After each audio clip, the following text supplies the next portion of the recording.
Hello, this video is unlisted right now, but I'm going to make it public in a few seconds. I made it public right now, actually.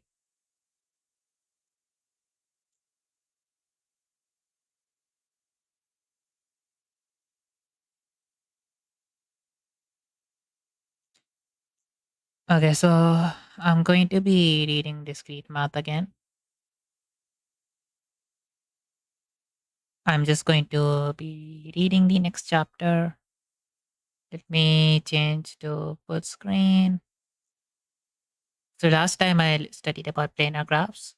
This time I would study whatever the next topic is. It says Euler trails. Trials, maybe?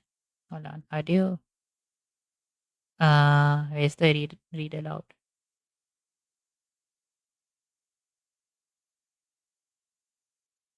Euler trails. A spider is standing on one face of the octahedron, a polyhedron with 8 triangular faces.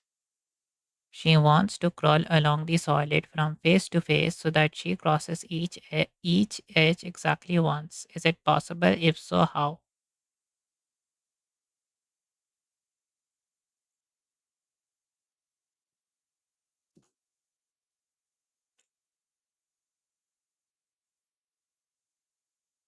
So in an octahedron, let's split the shape. We have facing one side, we have, like, if we open up the shape, we have facing one side, we have this, another side, we have this. There are 4 sides, right? And this is the back side. Front, left, right, back. Spider is on one side from face to face so that she crosses exactly each edge exactly once. This is the edge.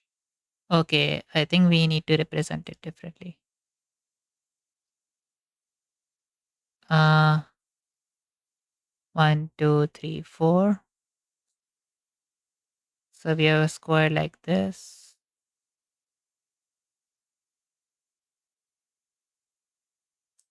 And then this is the top part. Now I should do it like this. So there are vertices over here, here, here, here. And then there is one vertex here. So I will connect like this. But I will represent this graph as a planar graph. So the bottom vertices, I will draw it outside. I'll draw the bottom vertices here.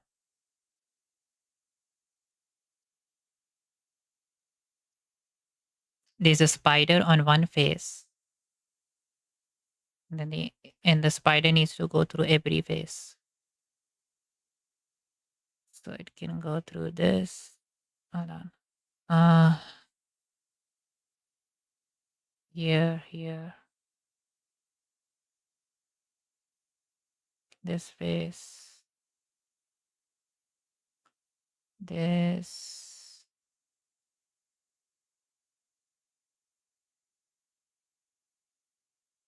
Oh, now we are stuck though. There are 3 edges over here.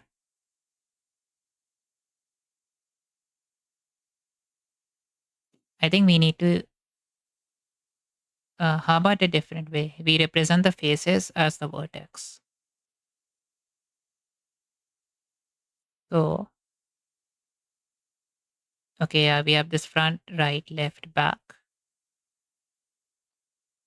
So we have from the front face, it can go bottom. From the front face, it can go bottom. From the top, it can go bottom for all of them. From the top, it can go bottom. So I'm doing this differently. I'm representing each vertex as the face of this thing. And the edge is like, edge means like you go from one face to another. Edge is where the vertices are connecting. So we have this to this, this to this, this to this, this to this. And then you have left front to right. Okay. So these are all connecting. And then similarly from the back, these are all connecting. And then this is connecting. Hold. This is connecting to this. And this is connecting to this. Is there anything I missed? This, that, and then up here, this, that, up there. So all of them should have three, right? 1, 2, 3, 1, 2, 3, 1, 2, 3, 2, 3, 3, 2, 3, 3, 3. So I don't think it's possible. I think the spider, it's not possible for the spider to go across all sides. Because I think in my earlier streams I said like in order to complete this trace, like in order to trace each edge only once, like one vertex has to be the entrance and another vertex has to be the exit. And then the entrance and exit would have odd number of edges emanating out of them. If they're yeah, if a vertex was like an intersection, it would have even number of edges tracing out. Well, the only exception is if the one vertex is like the entrance and the exit at the same time. Then even if it's an intersection, the path starts and ends here. So the graph would still work with even number of vertices, but not with more than two number of odd vertices. If we such that every vertex in the sequence is adjacent to the vertices before and after before and after it in the sequence, if the walk travels along every edge exactly once,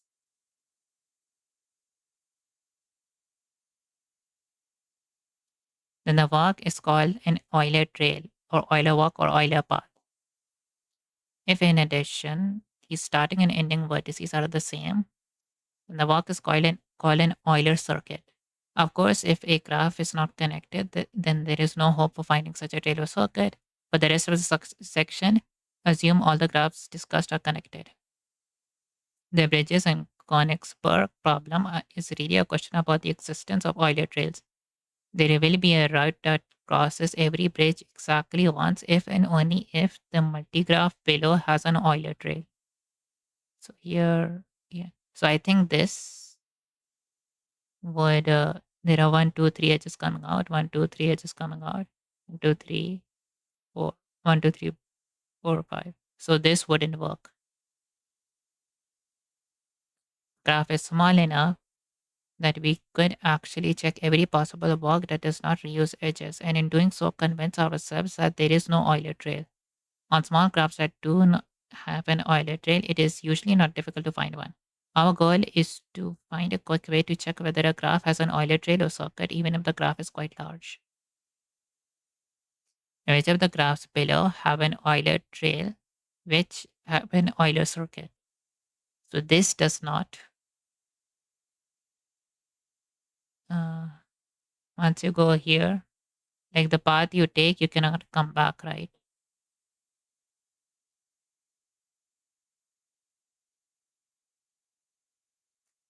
One, two, three, four. Okay, let's try.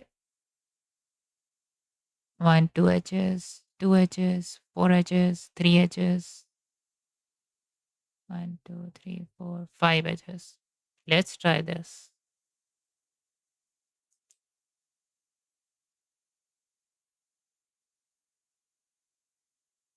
Vertex here, here, here, here, here, here. Uh, Is this five edges, three edges, 4, 4, 2, 2. Okay. So either entrance or exit is here, or either entrance or exit is here. Either this is the entrance, this is the exit, or this is the entrance, this is the exit, or this is the entrance. So let's assume this is the entrance. We have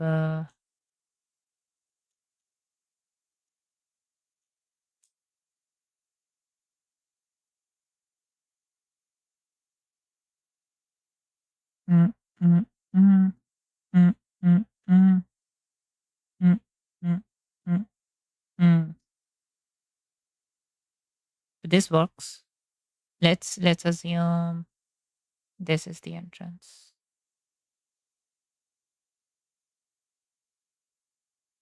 Wait, like that. Nope, like that.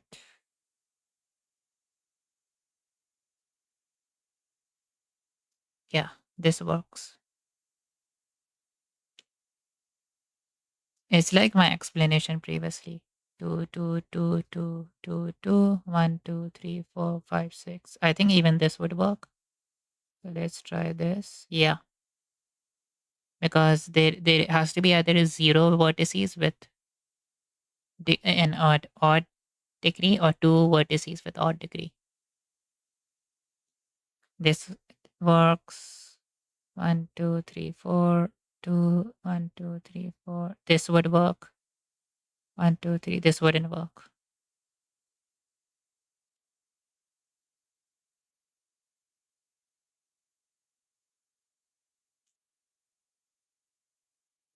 What's in an Euler trail and Euler circuit and trail? What's a circuit? If in addition the starting and ending vertices are the same, then the walk is called Euler circuit. Oh, okay, okay. So the vertices is degree of vertices. Wait. If there are zero vertices with odd degrees, then it's an Euler circuit. Yeah, because the starting and ending location is the same. So G1 is neither. G2 is an Euler trail. Starting and ending location are different. G3 is an Euler circuit. The starting and ending location are the same. 1, 2, 3, 4, 4, 3. 3, G6. Check. Yeah. Uh, what might be the connection between the degree sequence and the existence of an Euler trail or circuit? So I would say, how to answer this question? So I would say if there are two vertices with odd degrees, then an Euler trail exists. If there are zero vertices with odd degrees, then an Euler circuit exists. Otherwise, you can't like trace it. Otherwise, there's no Euler trail. One way to write down an Euler trail or circuit is to list the edges in order. Each edge will be a pair of vertices, and to indicate what direction we travel over that edge, we write it as an ordered pair rather than a set. For example, consider this graph. So we have this. There are two Euler trails we could write: AB, BC, CD, or DC, CB, BA. Write down an Euler trail for the graph below. So AB, BC. So this.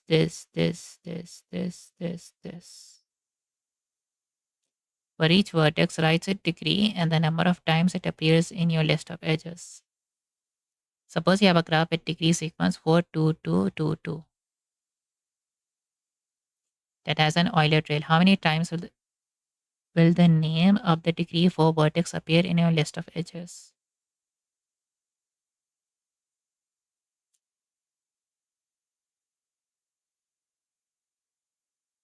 Now, what do they want us to do? There are two Euler traits we could write. Uh,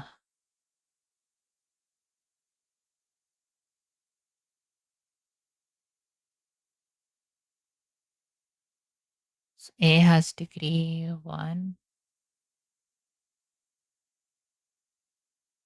B has degree 3,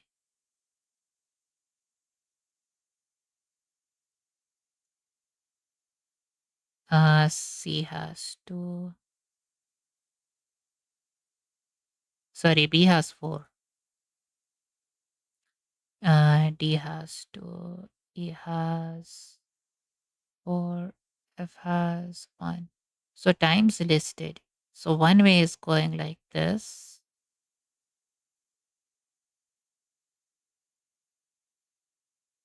What do they mean times listed? There are two Euler trails we could write. Write down an Euler trail for the graph below.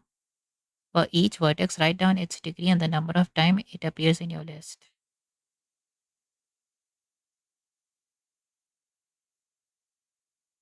I think 1,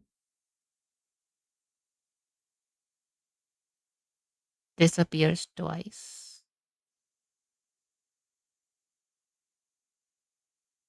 Once, once, twice, once. Because if I'm writing a list like this, B would appear twice, right? Because I'm crossing B. No, wait. 1, 2, 3. B would appear 3 times. C and D, of course, would appear 3 times. Check.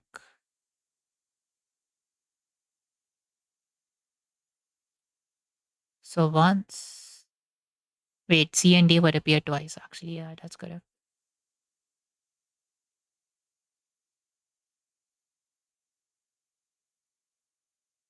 Because AB, BC, and then CE. So C is appearing twice. So AB one time, BC, B appears another time, CE, ED, DB, B appears another time, when BE. This happens for.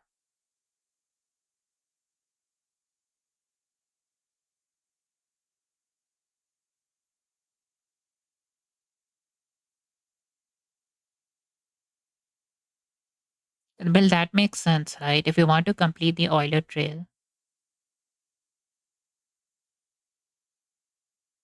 Yeah, that makes sense because times listed is the number of times the edges touch the vertices. And if you want to, the Euler trail is basically completing the entire path once.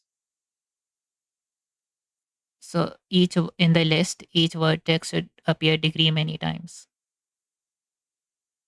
Suppose you have a graph sequence with degree sequence 4, 2, 2, 2, 2. How many times will the name of the degree 4 vertex appear? 4 times. Suppose you have a graph with an Euler trail written as a list of edges. What can you conclude about a vertex that appears exactly 3 times in the list? Select all the choices that could be true.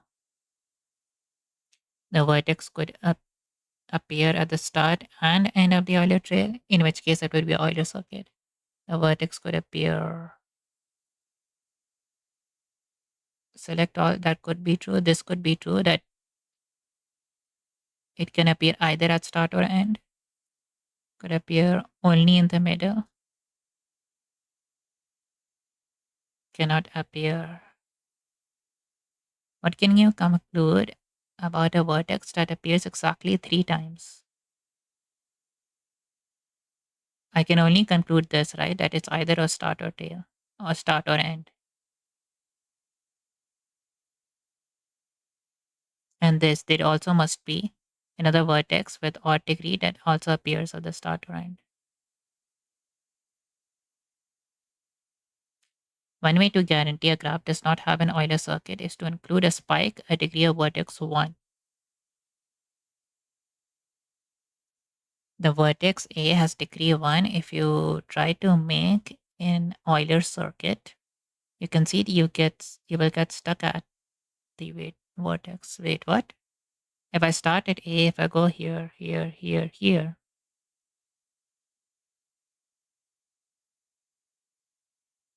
I don't understand.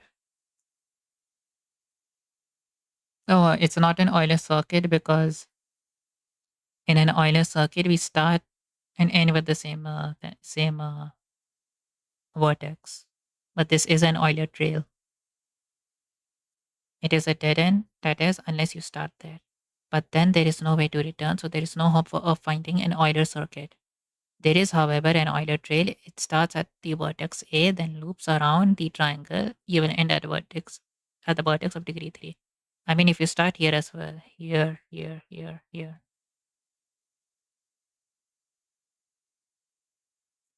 What all this says is that if a graph has an Euler trail and two vertices with odd degree, then the Euler trail must start at one of the odd degree vertices and end at the other.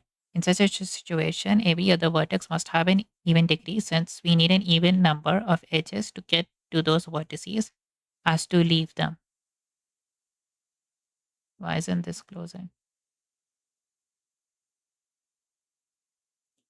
How could we have an Euler circuit? The graph could not have any odd degree vertex as an Euler trail would have to start there or end there, but not both. Thus, for a graph to have an Euler circuit, all vertices must have an even degree. Converse is also true. If all vertices of a graph have even degree, then the graph has an Euler circuit. And if there are exactly two vertices with odd degree, then the graph has an Euler trail. Proof this is a little tricky, but the basic idea is that you never get stuck because there is an outbound edge for every inbound edge at every vertex. If you try to make an Euler trailer and miss some edges, you will always be able to splice in a circuit using the edges you previously missed. A graph has an Euler circuit if and only if the degree of every vertex is even. A graph has an Euler trail if and only if there are at most two vertices with odd degree.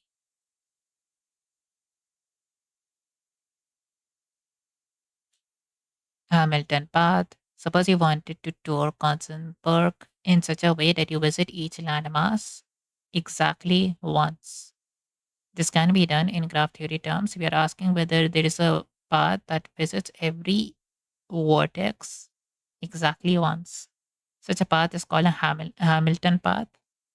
We could also consider Hamilton cycles, which are Hamilton paths that start and stop at the same vertex. Determine whether the graph below have a Hamilton path. So this clearly doesn't because like you start here. If you want to go to this vertex, you have to cross this vertex, right? But if you want to go to this vertex, we will have to cross this vertex again. So we cannot, so there will always be vertices which are visited twice, at least two times. Yeah. This, however, here, here, here, here, here, here, here, here, here, here. Oh yeah, every vertices over here can be visited once.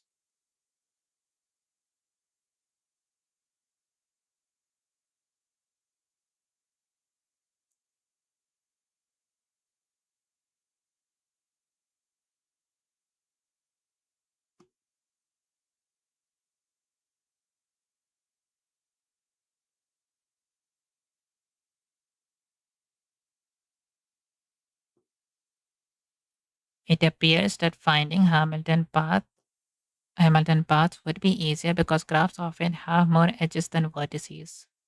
So there are fewer requirements to be met. However, nobody knows whether this is true. There's no known simple test for whether a graph has a Hamilton path. For small graphs, this is not a problem, but as the size of the graph grows, it gets harder and harder to check whether there is a Hamilton path.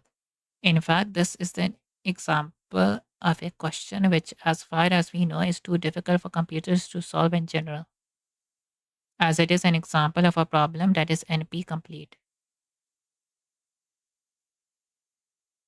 Nice. I want to read the next chapter as well. I'm actually liking this topic.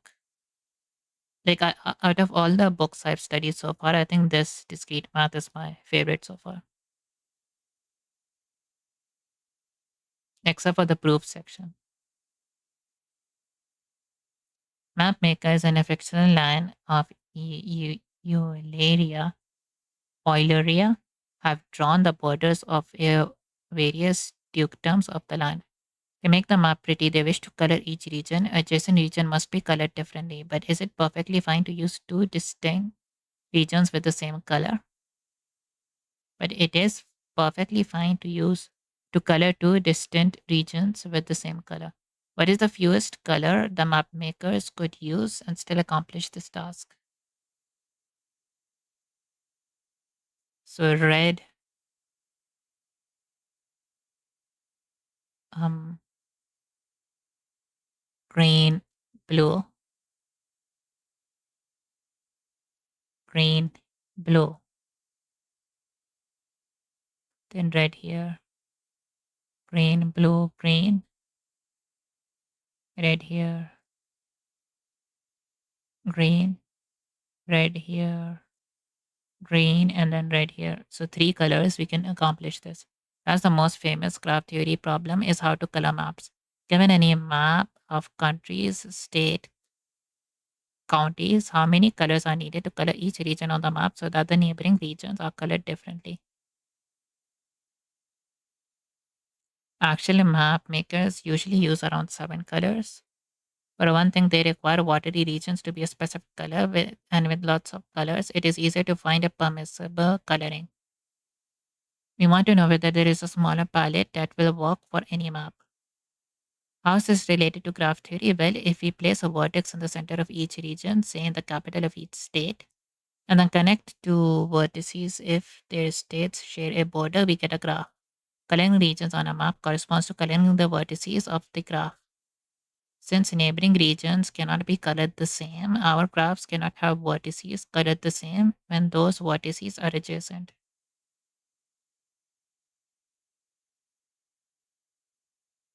But it has to be a planar graph, right? Oops.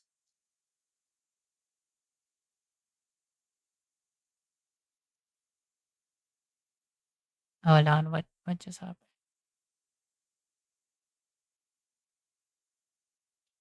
It has to be a planar graph, so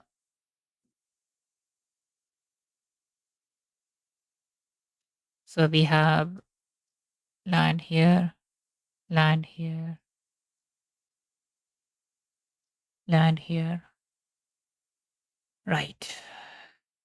We color this pink, green, blue, green. Now we join the we join this. Um Now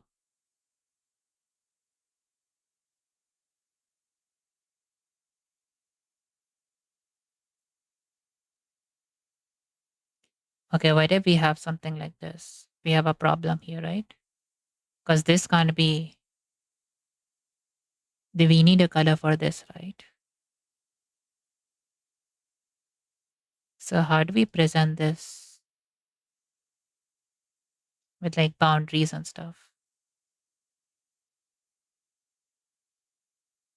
Pink, green, blue, and what's this?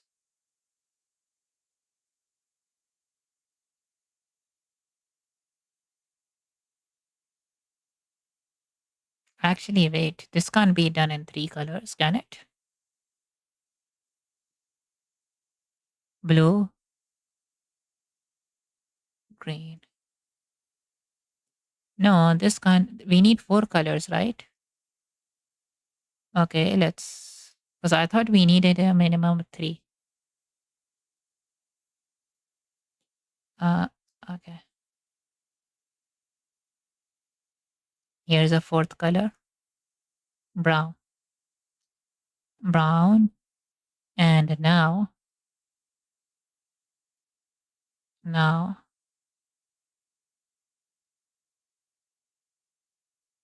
we have a new one, a new city. We connect this, we connect this, we connect this. But the thing is, the pink won't reach there.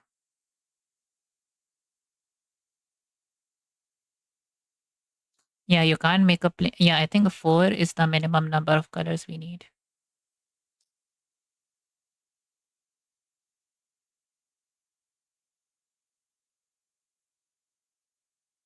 Uh yeah, yeah. I think The minimum number of colors is 4.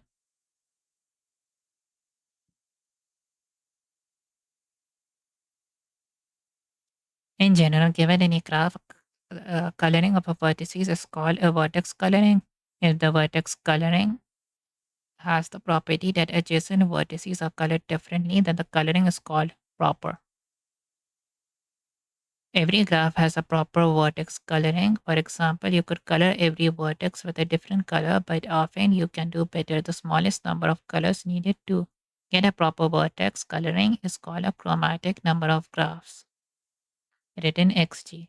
Our goal in this section is to see how graph coloring can be used to solve some problems and to understand some basic properties of graph coloring.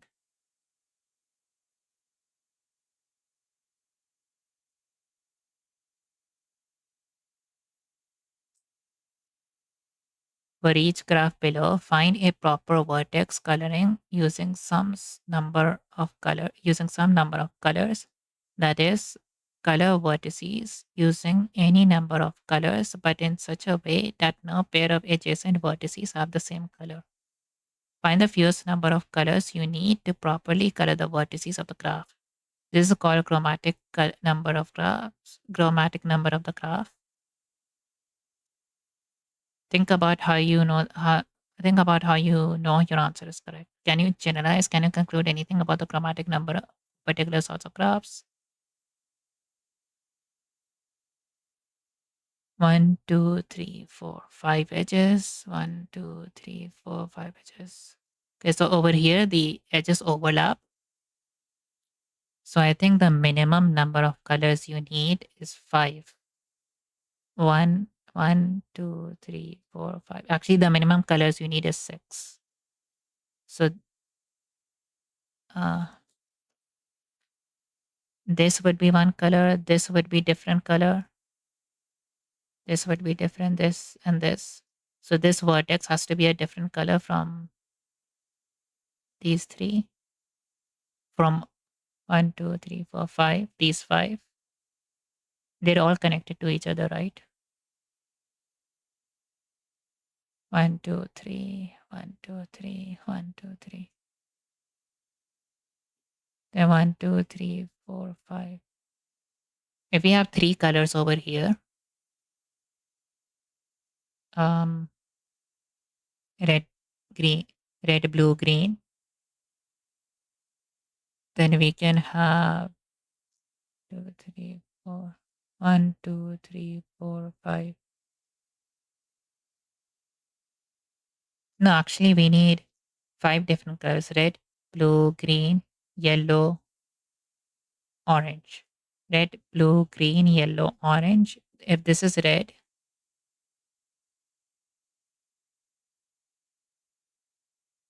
1, 2, 3, 4, 5. Actually, we need 6 colors. 6 colors: red, blue, green, yellow, orange, and then brown. So then this could be brown. This could be brown, and then this could be brown. Yeah.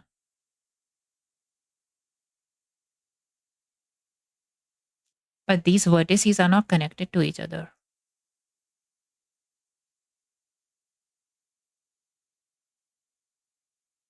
Wait, if all of these are red and all of these are brown, would that cause an issue?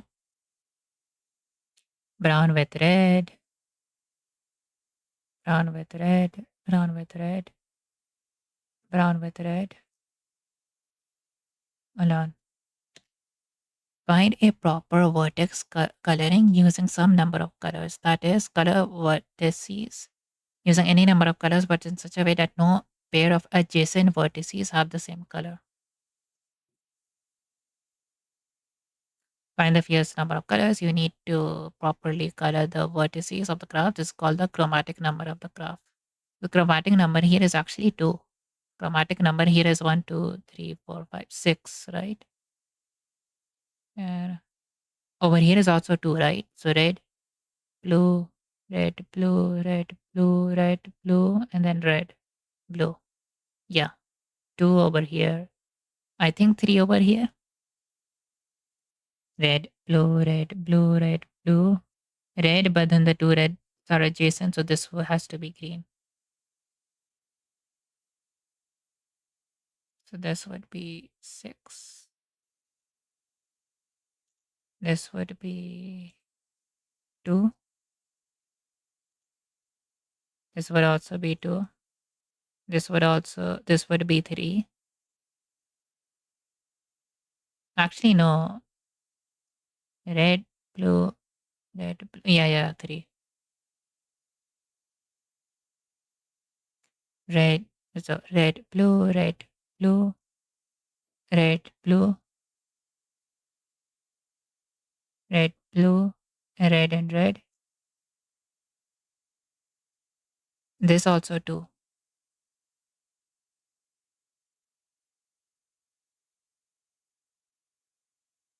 If it's a tree, I think it just needs 2 colors. What is this? 1, 2, 3, 4, 5. It's a planar graph, right? So it needs 4.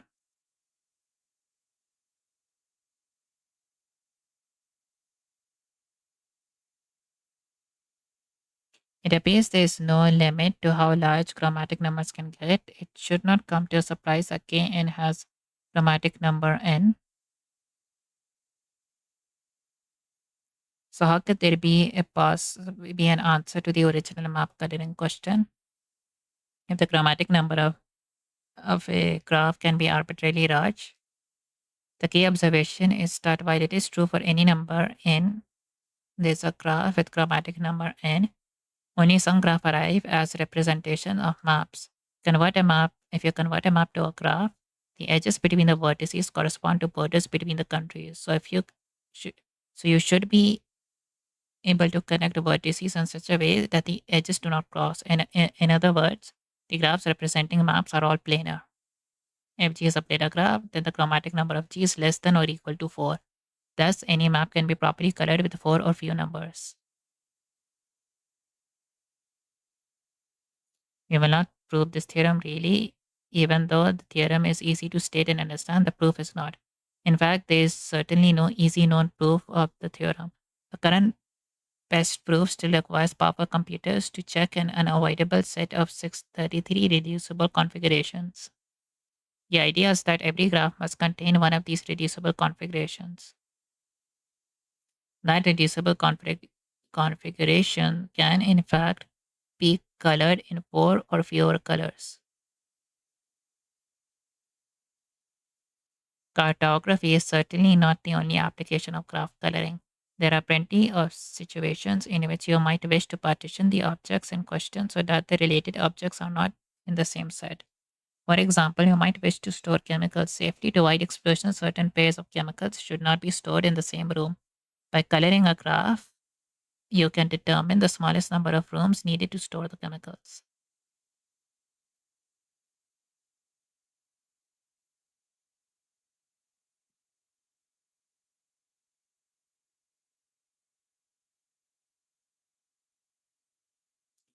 Wait, in the example above, radio stations broadcast their signals.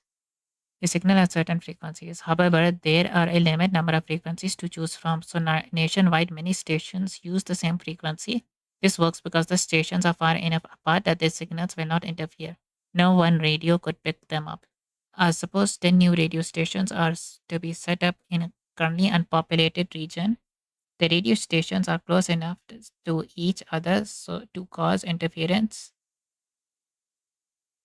are recorded in the table below. The radio stations that are close enough to each other to cause interference are recorded in the table below. So these two radio stations are close enough to cause interference.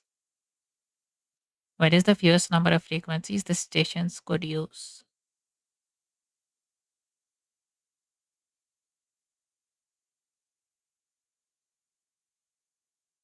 Radio stations broadcast their signal at certain frequencies. However, there are a limited number of frequencies to choose from.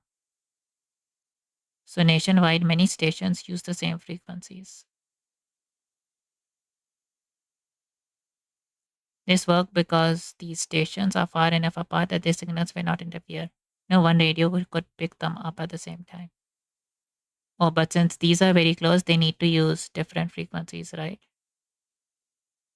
So what's the minimum number of different frequencies?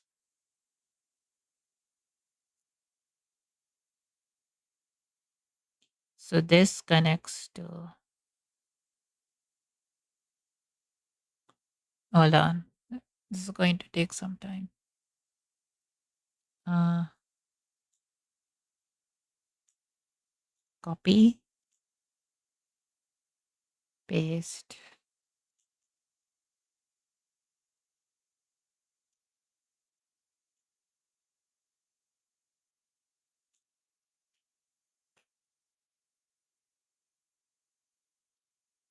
Uh, QE is repeated. I will just QEE.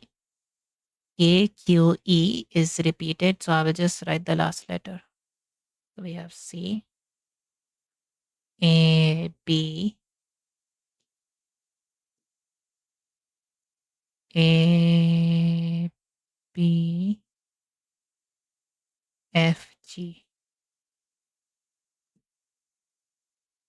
F, G, A, B, F, G, J.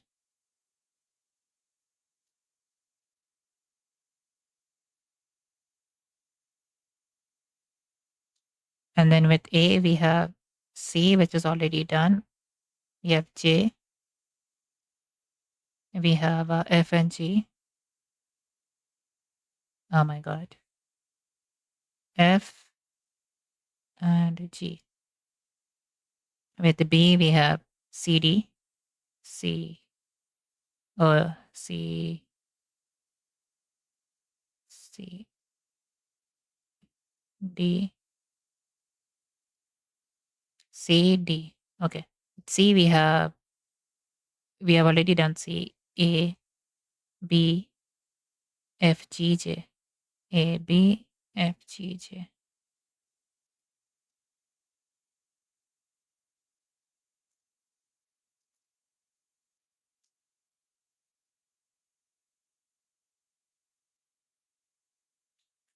And then with D, we have B, E, F, B, so B,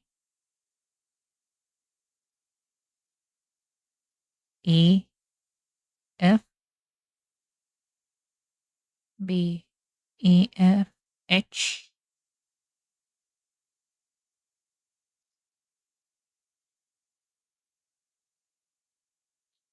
B, E, F, H.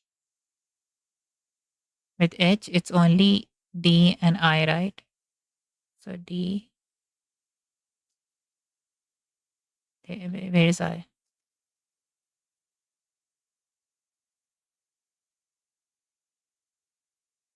We did D, we did E. With E, we have D and I. D and I. A, C, D. A, C, D. G, J.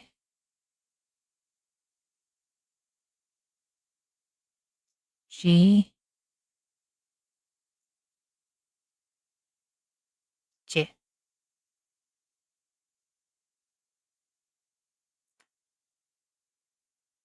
A, C, F, J.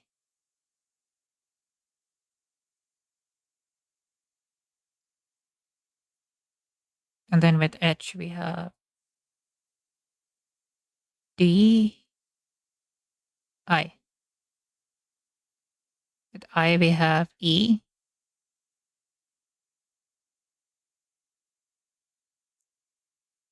H, J.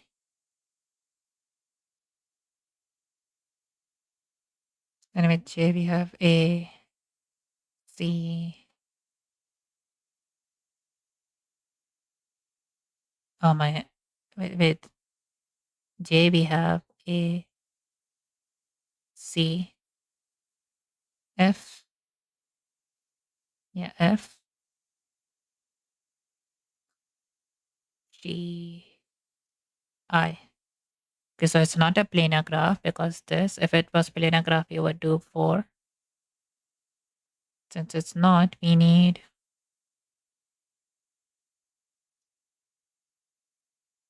let's do this. B, which one has the most connections? J? Okay, let's do 1, 2, 3, 4, 5. J has 1, 2, 3, 4, 5.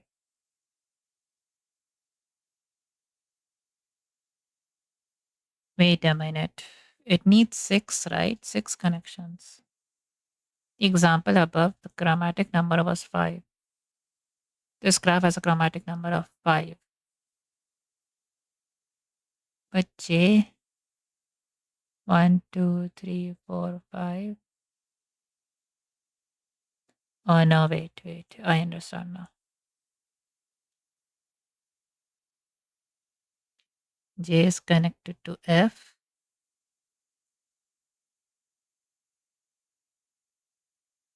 Okay.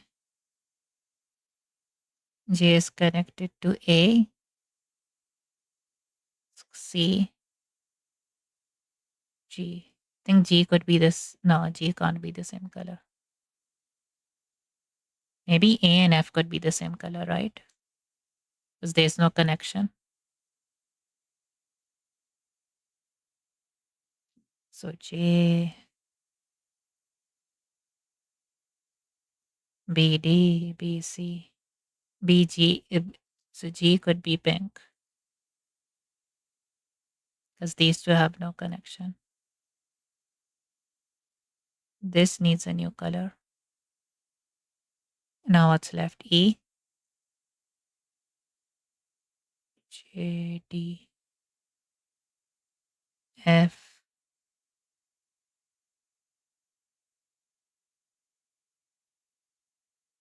This could be green.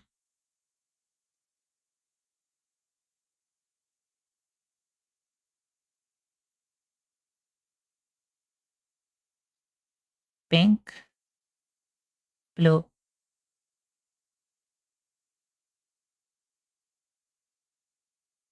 And then, no, hold on a minute. 1, 2, 3, 1, 2, 3, 4. I did this in 4 colors. How is that possible?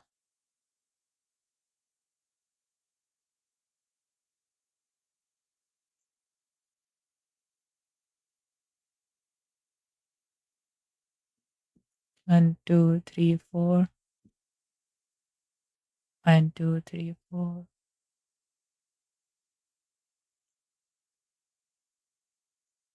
1, 2, 3, 4. 2, 3, 4. B has 2, C has 5. B has 2, 1, 2, 3, 4, 5. 2, 3, 4, 5. Yeah, D 1, 2, 3, 4. 2, 3, 4. D is E, B, F, H. E, B, F, H. E is D, I.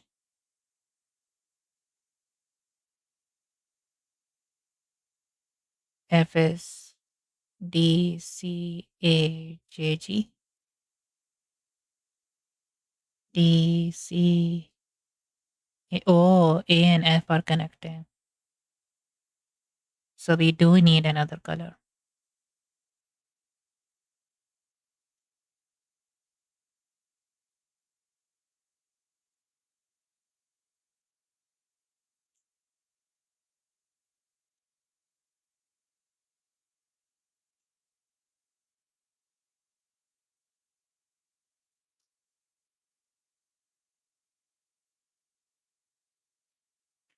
Since the graph representing the radio stations is not planar, it would be nice to have some quick way to find chromatic number of a graph. It turns out nobody knows whether an efficient algorithm for computing chromatic numbers exists. While we not be able to find the exact chromatic number of a graph easily, we could often give a reasonable range of chromatic number. In other words, we can give an upper and lower bound. It's not very difficult for every graph G. The chromatic number of G is at least 1 and at most the number of vertices of G. You want a better bound? Well, you are in luck. Uh, what? A click? Oh, I want the read aloud.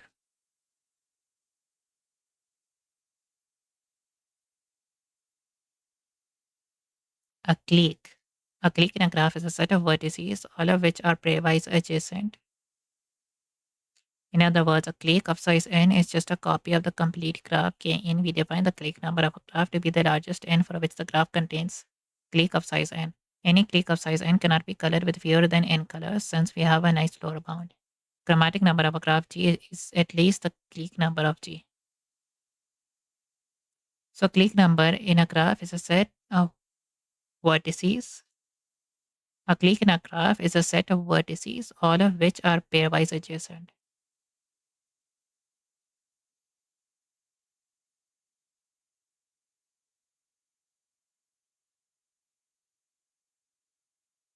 A set of vertices, all of which are pairwise adjacent.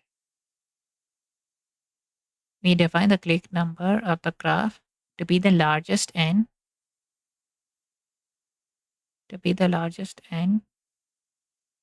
for which the graph contains a clique of size n. I need examples. There are times when the chromatic number of G is equal to the clique number. These graphs have a special name. They're called perfect. If you know that a graph is perfect, then finding the chromatic number is simply a matter of searching the largest clique. There are special classes of graphs that can be proved to be perfect. One such class called a chordal graph, which has the property that every cycle in the graph contains a chord, an edge between two vertices in a cycle, which are not adjacent in the cycle.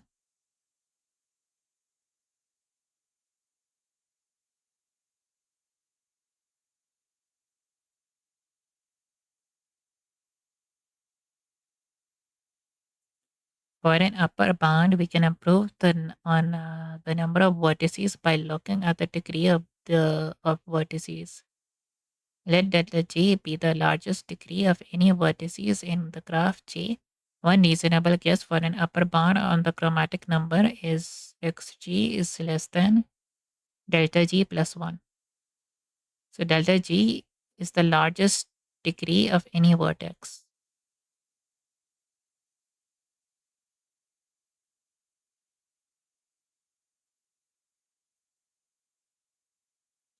Why is this reasonable? Starting with any vertex, it together with all the neighbors can always be colored in delta G plus 1 colors. Since at most we are talking about delta G plus 1 vertices in this set, now fan out. At any point, if you consider an already colored vertex, some of its neighbors might be colored, some might not. But no matter what that vertex and its neighbors could all be colored distinctly, since there are at most delta G neighbors plus the one vertex being considered. I don't get the lower bound. Clique. We define a clique number of a graph to be the largest n for which the graph contains a clique of size n.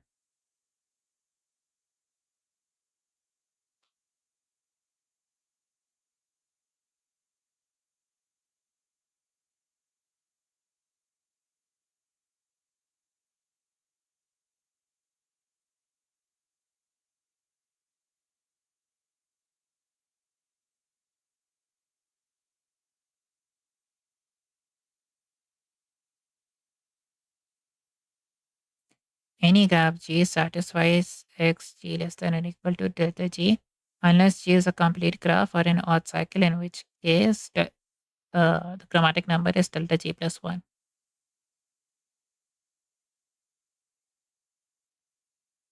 Proof of this theorem is just complicated enough that we'll not present it here, although you are asked to prove a special case in the exercises. The chromatic number of a graph tells us about the coloring vertices, but how but we could also ask about coloring edges. Just like with the vertex coloring, we might insist that adjacent edges might be colored differently. If we are thinking about two edges as being adjacent if they are incident to the same vertex. The least number of colors required to properly color the edges of the graph G is called a chromatic index of G, written X apostrophe G. Chromatic index. So what was it before? A chromatic number.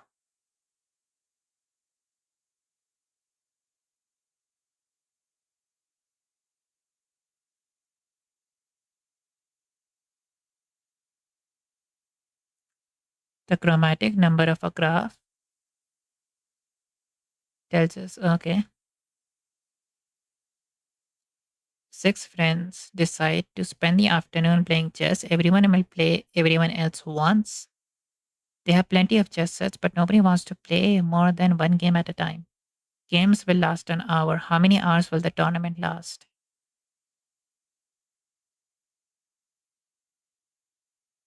Six friends decide to spend the afternoon playing chess. Everyone will play everyone at least once. So six friends.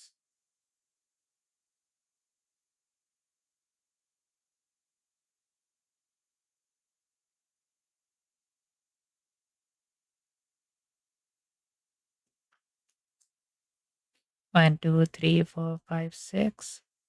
They will all play once with each other, right?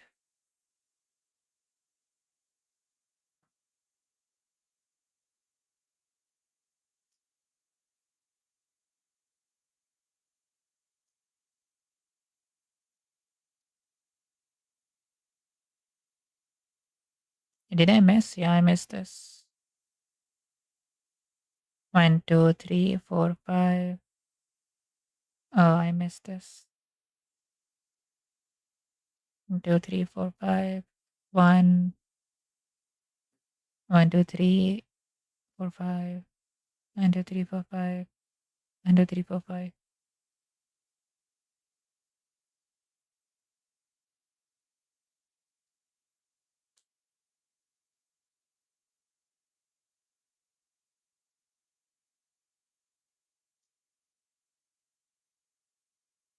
So six friends, all of them play each other. They play chess. So, okay, let's think about this. We will color one edge when the friends are playing at the same time. So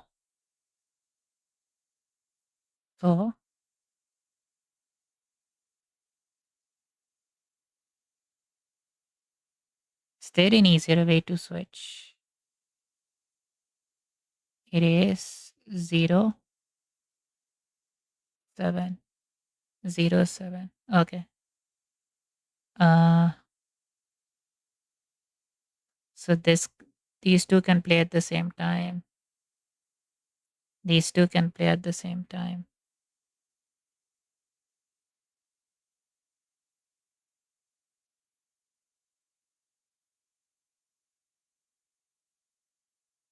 These two can play at the same time. This. And in the next game,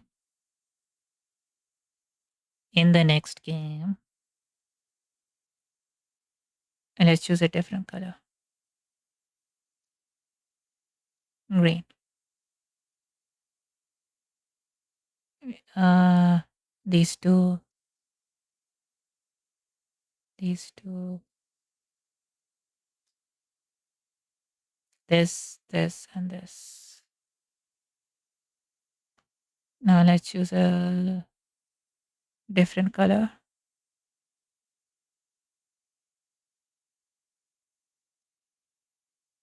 Pink.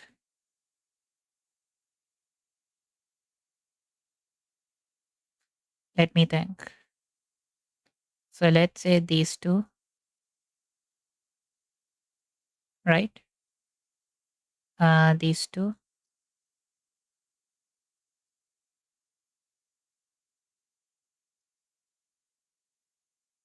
these two.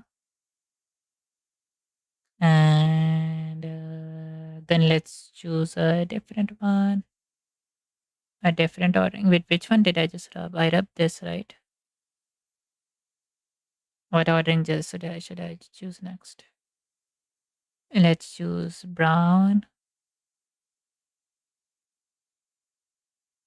Think these two. So this is one ordering. This is one ordering.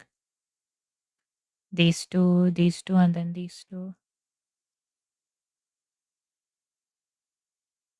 And then yeah, these three, these two, these. Okay, so that's all the colors, right? So we have 5 hours.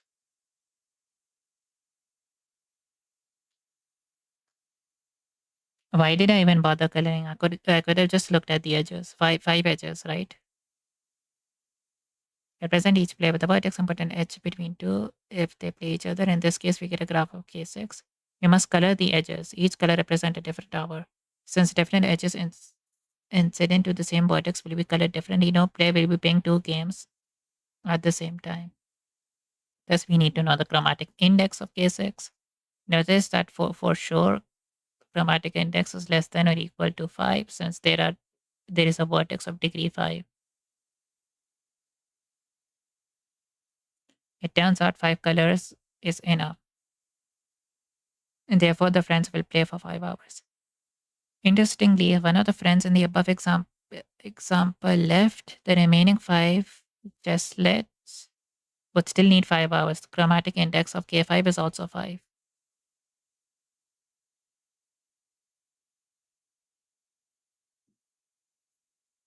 Wait, why would they need 5 hours? If this guy left,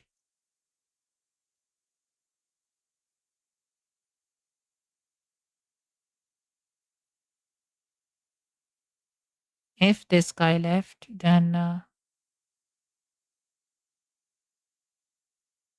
wait, you would still need 5 hours?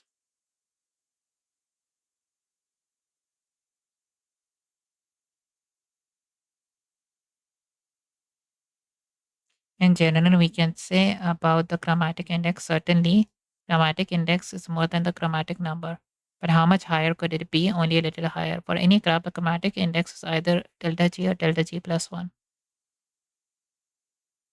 At first, this theorem makes it seem like the chromatic index might not be very interesting. However, deciding which case a graph is in is not always easy. Graphs for which chromatic index is equal to chromatic number are called class 1, while the others are called class 2. Bipartite graphs always satisfy this, so are class 1. This was proved by Koenig in 1916, decades before Weising proved his theorem in 1964. In 1965, Weising proved that all planar graphs with a chromatic number more than or equal to 8 are of class 1. And this is not hold for all planar graphs with the chromatic number between 2 and 5.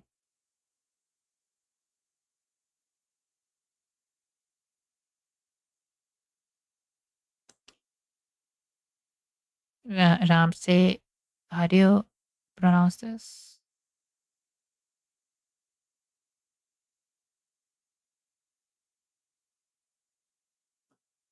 Ramsey theory. There's another interesting way we might consider coloring edges, quite different from what we have discussed so far. What if we colored every edge of the graph either red or blue? Can we do so without, say, creating a monochromatic triangle, an all red or all blue triangle? Certainly, for some graphs, the answer is yes.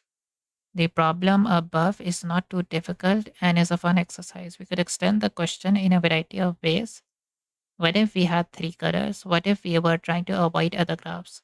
Surprisingly, very little is known about these questions. For example, we know that you need to go up to K17 in order to force a monochromatic triangle using 3 colors. But nobody knows how big you need to go with more colors.